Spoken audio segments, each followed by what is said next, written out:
નમસ્કાર, હું હર્ષ Rathod, India news ગુજરાતમાં આપનું સ્વાગત છે। સમાચારની શરૂઆત કરીશું મોટા સમાચારથી। વાત કરીશું જમ્મુ કાશ્મીરના પહેલગામમાં થયેલા આતંકવાદી હુમલામાં આધિકારિક રીતે 16 લોકોના મોતની પુષ્ટિ કરવામાં આવી છે।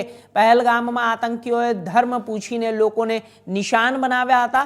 પહેલગામમાં થયેલા આતંકી હુમલામાં એક ગુજરાતી યુવકનું મોત થયું છે, જ્યારે એક ભાવનગરના વ્યક્તિ ઘાયલ થયા છે। આતંકવાદી હુમલામાં પ્રાથમિક અહેવાલ અનુસાર 3 ગુજરાતીઓ ઘાયલ થયા હતા। હવે એક ગુજરાતીનું મોત નીપજ્યું હોવાની આધિકારિક પુષ્ટિ થઈ રહી છે। સુરતના રહેવાસી હિંમતભાઈ કલાઠિયાનું આ આતંકી હુમલામાં મોત નીપજ્યું છે। તેઓ મૂળ સુરતના વરાછામાં આવેલા ચીકુવાડી વિસ્તારમાં રહેતા હતા, જો કે થોડા સમયથી તેઓ મુંબઈ ખાતે રહેવા ગયા હતા। આ આતંકી હુમલામાં ભાવનગરના એક વૃદ્ધના હાથમાં ગોળી પણ લાગી ગઈ છે।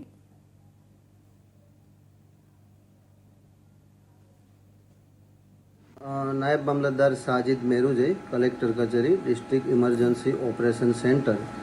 આજરોજ જમ્મુ કાશ્મીરમાં જે આતંકવાદી હુમલો થયો એમાં 4 વર્ષ અગાઉ સુરતમાં રહેતા અને હાલમાં મુંબઈ નિવાસી શ્રી શૈલેષભાઈ હિંમતભાઈ કડથિયાનું દુઃખદ અવસાન થયેલ છે।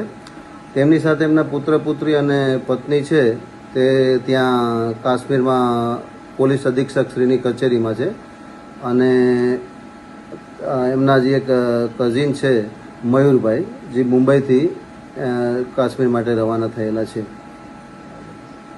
આ એક બનાવ બનેલ છે। આ સિવાય અન્ય કોઈ ઘટના સુરતના કોઈ ઈજાગ્રસ્તની કોઈ ઓફિશિયલ વિગત હજી સુધી state emergency operation centre Gujarat સરકાર દ્વારા આપવામાં આવેલી નથી।